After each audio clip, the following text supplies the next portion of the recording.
예, 바른정당과의 통합 문제로 분란에 휩싸인 국민의당이 일단 통합 대신 정책 연대를 추진키로 하면서 급한 불을 껐습니다.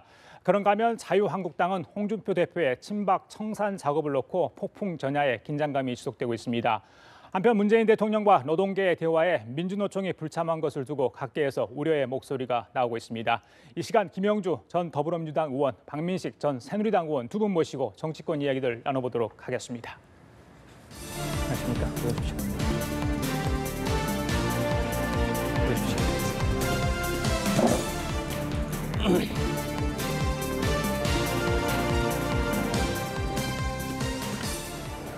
예, 국민의당과 바른정당 간의 통합 논의 잠시 숨 고르기를 하는 양상입니다.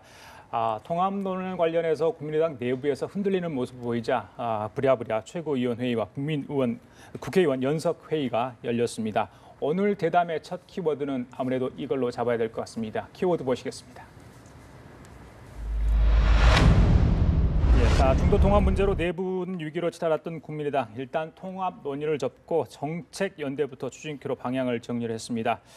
자, 김 의원님 어떻게 봐야 될지 오늘 긴급 연석 회의를 열었어요. 네. 일단 그래서 통합론을 일단 잠시 접고 정책 연대 쪽으로 가자. 선거 연대까지 가겠다 이런 의사도 일부 중진들 사이에도 나오긴 했습니다만 전반적으로 국민의당 상황 어떻게 보고 계십니까? 기본적으로는 저는 이제 안철수 대표가 아직 전대를 하지는 않았습니다만은 바른정당 유승민 의원을 먼저 접촉하려고 했던 부분에 배짝이 있다고 생각이 듭니다.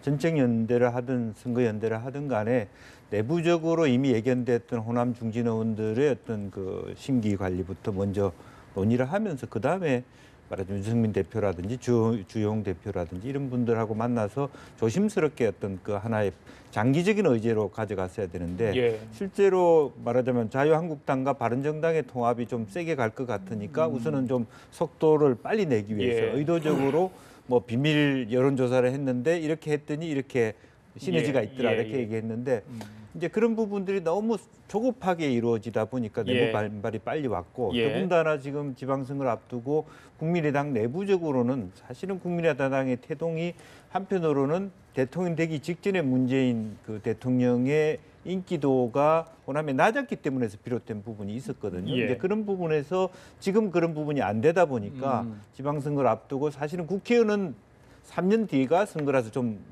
여유가 있는데 단체장이라든지 시도위원이라든지 이런 부분들은 많이 흔들리고 있거든요. 그런 면에서 과연 안철수 대표가 전체의 호남의 중진들을 모시고 통합의 논의를 갈 수 있을까? 저는 굉장히 회의적이다. 그렇게 볼 수 있습니다. 알겠습니다. 자, 오늘 연석회의가 있었는데 안철수 대표 어떤 얘기를 했는지 일단 들어보고 계속 대답 나눠보도록 하겠습니다. 들려주시죠. 지난 일주일 팩트와 전망이 혼재돼서 많은 통합과 연대의 시나리오가 사람들 입에 오르내렸습니다. 국민의당에 대한 국민의 관심을 확인했습니다. 하지만 같이 정치적 모색을 해보자는 차원을 넘어서 뭔가 갈등하는 것으로 비춰지는 말들도 오갔습니다.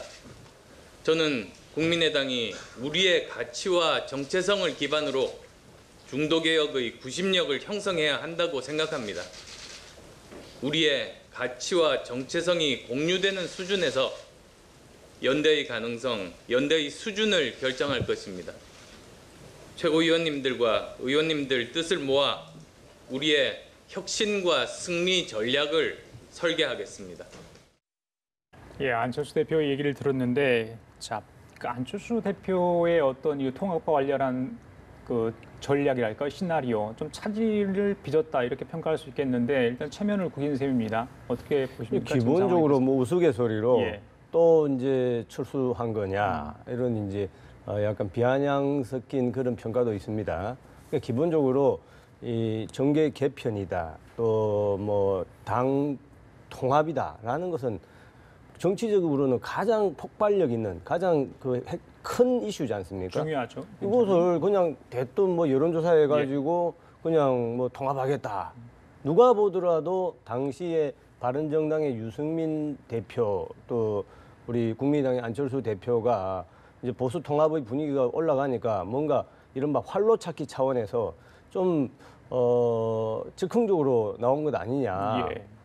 그러니까 정계 개편이라고 하면은 기본적으로 정치인들의 머리에서 정치공학적으로 계산되는 것이 아니라 기본적으로는 국민적인 동력, 국민적인 뒷받침이 있어야 되는 거죠. 예. 그것이 쉽게 말하면 지난 총선에서 기왕에 뭐 더불어민주당과 자유한국당이 양당 체제를 부수고 국민의당 제3당을 선택한 총선 민의 아니겠습니까? 예, 예. 그럼 그거를 다시 깨고 뭔가 통합을 하려고 하면은 거기에 대한 대의 명분이 있었어야 되는데 예. 그런 부분이 누가 보더라도 상당히 부족했기 때문에 이러한 지난 한 일주일간의 그런 바른정당, 국민의당 간에 뭐 통합한다 안 한다라는 것은 저는 애초부터 해퍼닝에 그칠 것이다. 그래서 지금 이거 사실 뭐 선거연대다, 정책연대다, 또 속도 조절이다라고 말하지만은 예. 사실은 물 건너간 것 아니냐라는 결과적으로 그렇게까지 해석을 하시는군요. 자, 호남의 어떤 민심, 호남의 의원들, 그다음에 동교동계 원심력 확대를 우려해서 조기에 진화에 나선 것 아니냐 이런 이야기 있습니다. 특히 호남 중진의 반발이 컸는데요. 두 호남 중진의 얘기를 좀 들어보고 계속 이야기 나눠보도록 하겠습니다. 국정감사 끝나고 통합도 좋고 연대도 좋고 선거연합도 좋고 무엇든지 강한 토론을 통해서 하자. 그런데 현실적으로 봐라. 바른정당은 11월 내로 깨지게 돼 있고 노적에 불질러 놓고 쌀에게 몇 개 주워가지고 통합이라고 할 수 없어요. 그러면 또 우리가 싫다고 나가버리면 도로 40석도 안 되고 도로 30석이 될 수도 있어요. 이런 거 하지 말자 이게. 통합론은 정리됐어요. 그러니까 늦었지만 이제 통합이 아니라 정책 연대, 가치 연대를 제대로 해야 한다. 선거 연대는 사실 연대의 최고 수준이 선거 연대입니다. DJP 연합이라는 게 선거 연대지 않습니까? 정책 연대 또 개혁 연대의 과정 속에서 선거 연대까지 갈 수 있다고 생각합니다. 그런데 먼저 선거 연대를 앞에 놓는 것은 마차를 말 앞에 놓는 것과 같지요. 예, 박지원, 정동영 의원 두 호남 중진의 얘기 들으셨습니다. 다른 호남 중진의 한 명이죠. 주승용 의원이 이런 얘기를 해서 페이스북에 결혼도 연애부터 해야 한다. 이를 글었는데 이게 좀 와닿더라고요. 보니까. 예. 방금 정동영 의원도 얘기했지만 결국에 최종 목표는 일단 통합까지는 아니라면 선거연대 아니겠습니까? 네. 자, 지방선거 뭐 많이 남았다면 많이 남았고 아니면 얼마 남지 않았다면 얼마 남지 않았는데 가능하리라고 보십니까? 저는 쉽지 않을 거라고 봅니다. 예. 주승용 의원이 뭐 연애부터 하자 했는데 사실은 좀 더 깊이 생각해 보면 잘못하면 양쪽 부부들이 있는데 예. 둘 다 이혼을 하고 재결합하는 이런 시나리오가 굉장히 어려운 게임입니다. 예. 제수지 딜레마보다 어려운 게임이 될 수 있거든요. 예. 지금 박지원 의원이 말씀하신 것처럼 기본적으로 박지원 의원은 20명의 바른정당 중에 15명 가까이가 자유한국당을 갔거든요. 지금 뭐 자유한국당 당내 분위기 때문에 홀딩할 부분이고 예, 예를 들어서 예. 그럼 5분의 바른정당 의원님이 오시면 그거로 인해서 출당해서 민주당으로 갈 의원이 5명 이상이 되면 결국 덧셈 뺐으면 하면 40명의 국민의당이 36, 7명의 국민의당으로 될 가능성도 있다. 저는 그 가능성이 굉장히 높다고 보여지고 예. 통합이라 하면 당대당이 완벽한 통합이어야 되는데 사실은 거의 다 허물어져가는 국민의 바른정당의 일부 의원들을 받는 것이 어떻게 통합이라고 할 수 있겠느냐. 이제 이런 부분이고요. 예. 정동영 의원께서도 말씀하고 계시지만 그래도 또 통합을 하면 안보라든지 이념 노선에서 가장 어떻게 보면 궁지에 몰릴 수 있는 부분이 또 정동영 의원이 될 수도 있어요. 예, 어떤 면에서. 예. 그런 면에서 굉장히 쉽지 않다. 그리고 실제적으로 지금 현재의 정책 연대, 선거 연대라고 하는 것은 지방선거를 앞두고 있는 건데 국회의원들 간의 어떤 논의라든지 그런 부분이 아니라 그야말로 각 대구 경북 지역 또 호남 광주 지역에서의 지방선거의 뭐 흐름이거든요. 예. 그런 부분에 대해서 국회의원들이 자유도가 높지 않기 때문에 그런 형태의 이종 결합이 가지고 올 수 있는 지방선거에 말하면 시너지 효과가 극히 없는 상태이기 때문에 예. 높지 않다 그렇게 봅니다. 알겠습니다. 일단 국민의당은 통합론은 정리됐다. 뭐 이렇게까지 이야기가 나왔는데 자 바른정당 쪽에서는 어떻게 지금 상황을 보고 있을까요? 지금 자유한국당 상황도 만만치 않잖아요. 그래서 일단 통합파와 자강파가 어떻게든 분리될 거라는 이제 대부분의 관측이었는데 지금 이제 굉장히 상황이 좀 복잡해서 시나리오가 어떻게 보십니까? 이게 바른정당 상황에 대해서. 이제 뭐 쉽게 말씀드리면 지금 우리 자유한국당 내에 이른바 수총원 또 최경환 의원에 대한 그 이제 출당 문제 이것 때문에 이제 내홍이 생겨서 이 기존의 바른정당과 우리 보수 대통합이 뭔가 장애물이 있는 거 아니냐 이제 예. 걱정하시는 분들이 많죠. 예. 뭐 저도 앞날은 모르겠습니다만은 기본적으로 내년 지방선거가 다가와 있기 때문에 선거에서 연전연패하는 정당은 의미가 없는 겁니다. 외연을 지금 확장해도 바쁜 시기에 그렇게 내용만 있어서는 안 되죠. 그래서 기본적으로는 대부분의 많은 의원들이 보수 대통합이라는 큰 틀의 대의 명분에는 아무도 반대를 못할 것이다. 예. 그래서 약간의 그런 뭐 시끄러움 뭐 있겠지만 이번에만큼은 그런 문제가 말끔히 또 매듭지어지지 않을까 예. 그렇게 그 전망을 하고 있습니다. 통합파 쪽은 이제 그렇다 치고 그러면 자강파 쪽은 어떤 선택을 해야 될까요? 지금 상황에서는 일단 전당대회도 지금 분위기가 전혀 살고 있지 않은 상황 아니겠습니까? 뭐 제가 그 바른정당이 아니기 때문에 정확한 그 속내나 또 뭐 의견 조율 과정은 모르겠습니다만은 뭐 바라건대는 예. 어차피 아까 말씀드린 것처럼 총선 민의는 자유한국당, 더불어민주당, 국민의당이지 않습니까? 그런데 우리 자유한국당이 탄핵 과정을 거치면서 예. 이제 할 수 없이 불가피하게 분열된 거죠. 그러니까 이건 일시적인 분열이니 다시 합치는 것은 당연한 거죠. 그래서 뭐 지금 뭐 자강파다 또 무슨 통합하다 이렇게 예. 분열적인 시각에서 좀 탈피해서 같이 원래 한 집 식구들인데 왜 합치지 못합니까? 예. 저는 그런 기대를 가지고 예. 있습니다. 바른정당의 하태경 의원은 어떤 생각을 갖고 있는지 들어보고 가겠습니다. 보시겠습니다. 바른정당 배 많이 고픕니다. 하지만 배고프다고 생쌀 먹으면 배탈 납니다. 국민이 동의할 수 있는 충분한 명분과 상호 간 신뢰가 축적이 되면 어느 당과도 통합 논의는 할 수 있는 것입니다. 한국당 우리 섣부른 통합 논의가 있었지만 어떻습니까? 한국당은 홍준표든 친박이든 똑같이 썩은 보수다라는 걸 보여주고 있습니다. 국민의당과는 이미 오래전에 벌써 몇 달 됐습니다. 서로 간 정책 연대를 하기로 이해운 대표 있을 때부터 서로 합의를 했습니다. 하지만 정책 연대의 진도가 굉장히 늦습니다. 그래서 이번 기회에 서로 간 정책 연대의 속도를 좀 더 빨리 하고 깊이를 좀 더하자는 측면에서 저는 양당의 공동정책 협의체를 구성할 것을 제안을 합니다. 자, 김 의원님, 많은 분들이 이제 국감이 끝나고 또 이제 바른정당의 전대를 시작하는 11월 13일 그 전후가 이제 김무성 의원과 또 유승민 의원이 어떤 결정을 하느냐, 또 이제 전당대회에서 누가 또 당 대표가 되느냐 이런 부분들이 이제 바른정당의 미래를 좌우를 향방을 결정할 거다 이렇게 이야기를 많은 분들이 분석을 하고 있는데 어떻게 보십니까? 바른정당 상황입니다. 기본적으로는 이미 이제 김무성 전 대표의 흐름이 일반적인 흐름일 거라고 보여집니다.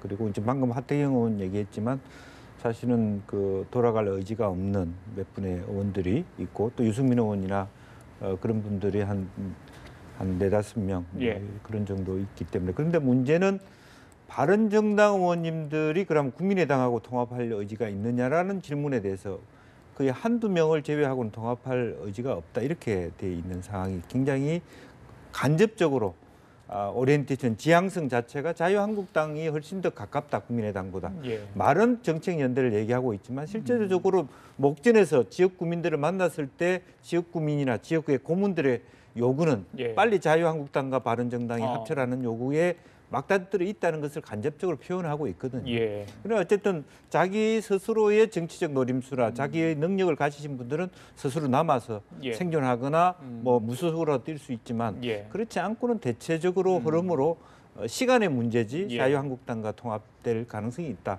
실제로 이제 남아 있을 때 그러면 6-7명 정도의 소수 정당 이미 이제 한 명이라도 빠져나가면 사실 교섭 단체도 안 되는 거 아니겠습니까? 예, 이제 예. 그런 쓸 때의 어떤 어떤 진로가 있느냐. 거기서 남는 문제는 솔직하게 말씀드리면 유승민 대표가 앞으로 대표가 될지 어떤 분이 될지 모르겠습니다만은 유승민 대표의 리더십의 크기입니다. 근데 거기서 지금 현재 말하자면 바른정당이나 안철수 대표의 리더십 그 둘 자체가 국민들로부터 새로운 대안 세력으로 키워나갈 만한 가능성이 있다라는 것에 별로 가까이 가지 있지 못하다. 또 하나는 본인뿐만 아니라 현재 바른정당과 국민의당의 지역위원장들의 면면이 자유한국당과 민주당의 지역위원장의 면면보다 미안하지만 못하다. 새로운 대한정당의 그릇에 맞는 인물들을 여전히 키우거나 발굴해 놓지 못하기 때문에 그런 부분에 대한 다소 전당대회에서 새로운 지도부를 뽑더라도 그것이 지방선거 이후에 견뎌낼 수 있겠느냐 하는 것에 좀 회의스럽다라고 하는 부분입니다. 알겠습니다. 자연스럽게 자유한국당 얘기를 하겠습니다. 박영규 잠깐 꺼내셨는데 30일 날 이제 최고위원 회의가 열릴 것으로 지금 예정이 돼 있는데 그때 이제 박근혜 전 대통령의 탈당 권유 문제가 이제 최종적으로 결정이 날 수도 있겠죠. 어떻게 보십니까? 지금 9명의 최고위원들 사이에 어떤 성향을 가지고 있는지 모르겠는데 좀 표 분석을 하는 것도 나오더라고요. 우선 이제 아까 우리 하태경 의원 저도 부산이 지역구이기 때문에 잘 알지만은 하태경 의원의 그 발언은 사실은 민심 저희 보수 지지층 사이에서는 상당히 그 아주 독특한 소수 의견이라고 볼 수밖에 없는 것이죠. 우리 정치인들을 떠나서 지역구의 유권자들이나 지지층들한테 물어보면은 100에 100명은 다 자유한국당과 바른정당이 하루속히 통합을 해야 된다. 이것이 국민들의 명령입니다. 물론 이제 그분들의 뭐 개인적인 그런 친소관계나 소신은 존중합니다만은 정치인들은 국민들의 명령에 따를 수밖에 없는 것이죠. 바른정당과 자유한국당이 분열된 이유는 이른바 패거리 정치, 친박 사당화 이런 데 대한 문제 제기 때문에 나간 것 아니겠습니까? 그런 것이 100% 해소되지는 않았지만 그것이 해소될 기미가 있다라고 하면은 그 해체된 명분이 사라지는 겁니다. 다시 통합해야죠. 그래서 그 말씀을 우선 드리고 싶고 당위성을 지금 30일 최고위 이제 예정돼 있습니다만은 기본적으로 우리 서청원 또 최경환 대표의 출당 문제가 핵심인데 저는 한 3가지 점으로 정리를 하고 싶어요. 우선은 과거에 대한 책임입니다. 어떻든 자유한국당이 지난 총선 대선에서 연전연패를 했습니다. 또 대통령은 탄핵되고 지금 수감 중에 있어요. 그러면은 그 당시에 가장 정치적으로 지도급에 있었던 사람, 최소한의 사람들은 최소한 과거의 그런 우리 지금은 집으로 치면 집안이 망한 거 아니겠습니까? 여기에 대해서 책임을 한 사람이라도 져야 되는 겁니다. 두 번째는 미래에 대한 책임입니다. 자, 지난 일은 지난 일이라 치더라도 지금 지방선거가 목전에 다가와 있어요. 보수 통합하지 않고 이런 식으로 분열되어 간다면은 저는 총선 대선에 이어 내년 지방선거도 100점 100패입니다. 이렇게 되면 3전 3패를 하게 되면은 보수 지지층들이 자포자기에 빠질 수밖에 없습니다. 미래에 대한 책임 차원에서라도 본인 뭐 개인적으로는 억울한 생각이 들지 몰라도 본인이 용단을 내려줘야죠. 마지막으로 3번째는 이 두 분 하면은 그냥 일반 초선 의원이 아니죠. 어떻게 보면 보수 정객으로서 가장 리더급에 있는 분들 아니겠습니까? 옛날 과거 군주시대로 치면은 지금은 왕이 쫓겨난 거예요. 그러면 어떻게 했습니까? 밥도 안 먹고 산으로 갔습니다. 머리를 깎든지 했습니다. 지금 지난 1년여의 그런 과정 속에서 우리 최경환 서청원 대표가 본인이 뭐 왜 나한테만 책임을 주냐 이 탓하는 것이 아니라 지도급에 있었던 것이기 사람들이기 때문에 오히려 내가 보수를 위해서 마지막 그래도 의미 있는 용단을 내리고 다른 사람한테 책임을 묻지 마라. 그 자유한국당의 107명의 국회의원들이 방금 말씀하신 박 의원님과 같은 생각을 하고 있는지 그것도 궁금하고 이게 바로 이제 그런 생각을 한다면 나중에 의총에서 3분의 2가 찬성을 하게 될지 그 부분은 어떻게 예상을 하세요? 지금 이제 언론에서 보면은 제가 좀 아쉬운 것은 이것을 또다시 뭐 친박과 또 뭐 친홍입니까? 뭐 이런 개파적인 대결 구도로 몰아가는 것이 저는 대단히 잘못된 것이다. 이것은 누구를 정치 보복으로 하는 것이 아니라 방금 제가 말씀드린 것처럼 어떤 정치인의 최소한의 책임 그리고 우리 보수 정당의 부활을 위한 마지막 하나거든요. 예. 그러면은 이것은 뭐 누가 탓하는 문제라기보다는 본인들 스스로가 좀 흔쾌히 용단을 내려주는 것이 예. 우리 보수 정당도 살리고 또 후배 정치인들한테도 예. 최소한의 그런 도리 아니겠느냐라는 아쉬운 생각이 드는 알겠습니다. 것이죠. 김 의원님께 이거 여쭤볼게요. 지금 이제 서청원 의원도 좀 이렇게 급한 상황이 됐죠. 그래서 성완종 리스트 얘기를 꺼냈는데 이용주 의원이 국감에서도 다시 그런 얘기를 더 덧붙이는 바람에 이게 좀 폭발하는 상황이 됐습니다. 과연 그 녹취록이든 뭐든 객관적 자료가 있는지 정말로, 그리고 있다면 이걸 정말 밝힐 수 있는지, 이게 밝혀진다면 홍준표 대표한테 정말 타격이 되는 건지 많은 분들이 좀 궁금해하거든요. 그 부분은 어떻게 생각하세요? 실제로 보면 그런 부분도 중요하고 그렇기 때문에 지난번에 사실 이용주 의원 같은 경우는 국민의당 내부 문제 때문에 그런 데 대한 어떤 검증의 문제점을 자기가 각인하고 있기 때문에 예. 어느 정도의 어떤 객관적 증빙 자료 없이 그런 말할 수 있겠느냐 하는 면에서 저뿐만의 대부분의 많은 사람들이 실질적인 실체가 있을 것이라고 얘기하고 예. 그 두 분의 말씀을 떠나서 홍준표 대표 본인도 사실은 어느 정도는 그런 부분에 대한 인정을 하는 듯한, 다만 내용이 그게 협조였느냐 실제적으로 아니었느냐 예. 이제 그런 쟁론이지 사실관계에 대해서는 전화를 한 것은 사실이다라고 하기 때문에 이것을 재판부가 어떻게 볼 것이냐 하는 것들과 연관돼 있는 것 같습니다. 예. 자, 이분은 박 의원님도 말씀해 아니, 제가 법률가로서 말씀드리면은 그러시죠. 예. 이것은 정말 이런 식의 녹취록은 우선 법률적으로는 예. 진짜 넌센스죠. 아무런 의미가 없는 쓰레기에 불과합니다. 어떤 의미에서? 법률적인 증거 능력이 아무것도 없어요. 예, 이것은. 예. 두 번째는 지금 우리나라 구시대의 그런 정치 행태라고 합니까? 아무 근거 없는 출처불명의 문건이다, 또 리스트다, 녹취록이다 해가지고 예. 이것을 정치적으로 활용하는 거.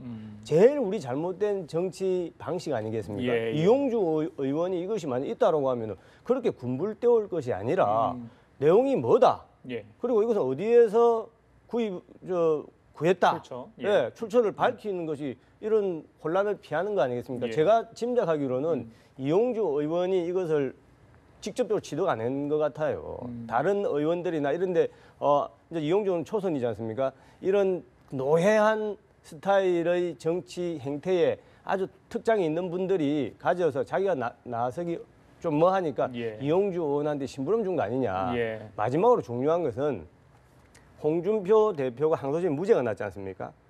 제가 이제 법률가이기 때문에 무죄 판결문 다 읽어봤어요. 이것은 이제 거론되는 그 A 씨의 증언이 1심과 2심이 바뀌어서 무죄가 된 게 아닙니다. 제일 핵심적인 것은 이제 뇌물을 줬다는 사람이 그럼 뇌물을 언제 어디서 줬느냐? 그러면 그 당시에 국회의원 회관에서 줬다는 거예요. 그럼 국회의원 회관에 어떤 식으로 갔냐? 그래서 이제 그 사람이 어디 복도를 지나서 뭐 어디로 갔다 했는데 보니까 조사를 해보니까 그 복도라는 게 그 전달 경로를 이제 거쳐가지 않습니까? 그 복도라는 게 그 당시에 폐쇄가 됐어요. 공사한다고. 그러니까 이 사람의 검찰 진술 자체가 객관적인 상황에 전혀 맞지가 않는 것이 항소심에 밝혀진 겁니다. 그것 때문에 된 것이지 이 사람이 뭐 저 증언을 바꾸고 한 게 아니거든요. 그래서 예. 그 녹취록이 나와봐야 법률적으로는 하등의 대법원 판결에 영향이 있을 수가 없다. 아, 그래요? 판결문을 예. 제가 보는 사람으로서 말씀드리는 겁니다. 알겠습니다. 자, 법률적인 얘기를 했기 때문에 하나 더 이 부분 여쭤보겠습니다. 박근혜 전 대통령 변호인단 뭐 총 사퇴를 했죠. 총 사임계를 냈는데 그 7명이었지 않았습니까? 오늘 이제 재판부에서 5명의 후선 변호인을 선임을 했습니다. 인적 사항은 공개하지 않기로 했습니다. 재판을 원활하게 좀 준비를 해야 될 그런 필요성을 강조하면서 인적 사항은 공개하지 않기로 했는데 일단은 뭐 5명이라는 게 힘에 붙일 수밖에 없다 이런 분석입니다. 12만 쪽에 달한다고 해요. 재판이 뭐 지연될 수밖에 없겠죠? 그 부분은? 이제 변호인의 역할은 형사 피고인, 의뢰인의 이익을 위해서 있는 겁니다. 근데 의뢰인이 나는 저 변호인이 필요 없습니다 라고 하면은 억지로 자기 혼자 그 기록 12만 쪽 본다 한들 무슨 의미가 있습니까? 제가 예상컨대 지금 국선 변호인 5명이 선정되건 10명이 선정되더라도 박근혜 지금 대통령은 아마 접견 자체를 거부할 것 같아요. 그러니까 변호인으로서 할 역할이 없는 거죠. 예. 이것은 애당초 굳이 재판부에서 박근혜 대통령에 대한 구속 연장을 할 필요가 없었음에도 불구하고 그 연장을 하니까 이제 박근혜 대통령 입장에서는 이제 모든 걸 거부하고 일종의 이제 정치 투쟁으로 가는 거 아니겠습니까? 예. 그래서 이 재판은 변호인이 5명이든 10명이든 할 법률적인 조언은 제가 볼 때는 없을 것이다라고 예상을 하고. 예, 김 의원님 뭐 덧붙일 말씀 있으십니까? 뭐 기본적으로는 어쨌든 그 이제 박근혜 전 대통령의 입장은 또 입장대로 있지만 그 재판부의 입장은 또 재판부의 입장, 재판을 어쨌든 끌어가야 된다라고 하는 부분이 있기 때문에 뭐 그런 면에서는 실제적으로 국선 변호사를 5명이나 구하는 건 또 쉽지 않은 부분이고 또 3년에서 뭐 15년까지 여러 가지 경력을 구하는 고려했죠. 상당히 많은 예. 여러 가지 남아 있는 재판의 과정이 많기 때문에 그렇다고 해서 전체적으로 재판 자체가 박 전 대통령의 입장을 고려해서 무조건 수년될 수는 없지 않겠습니까? 일정한 어떤 이해라 너무 무리한 말하자면 재판의 순서라든지 남아 있는 부분이 있다 하더라도 조금 자연스럽게 이렇게 달래가면서 호흡을 해서 어쨌든 재판을 마무리해야 되지 않을까 그런 생각이 듭니다. 예, 알겠습니다. 이후에 향후 재판 어떻게 진행될지 좀 지켜봐야 될 것 같고요. 자, 다음 대담의 주제 이 이야기를 해야 될 것 같습니다. 대담 키워드 보시겠습니다. 자, 어제 저녁 문재인 대통령 취임 후 처음으로 노동계와의 대화를 가졌습니다. 하지만 민주노총이 불참했습니다. 그렇기 때문에 좀 빛이 바랬다 이런 분석이 나옵니다.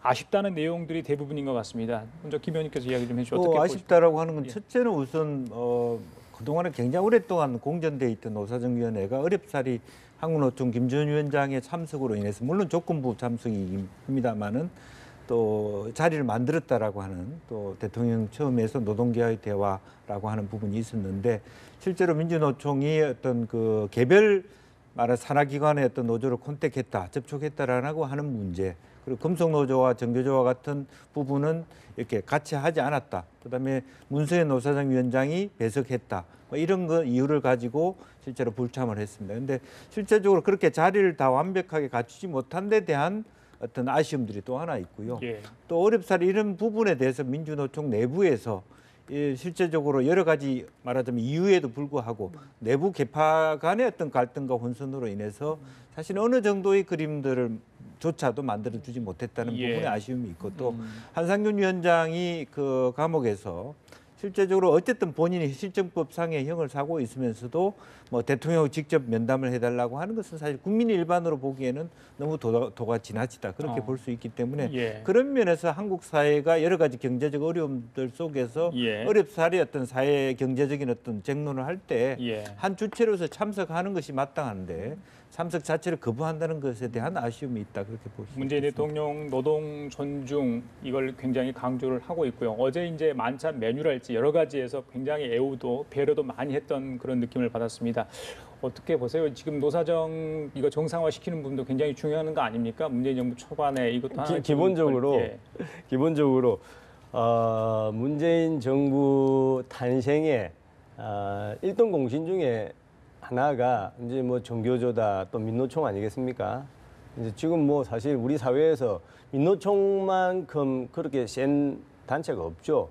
어떻게 보면은 저는 어제 그 만찬의 이제 불참 거부는 민노총이 문재인 정부의 처음 일종의 군기잡기다.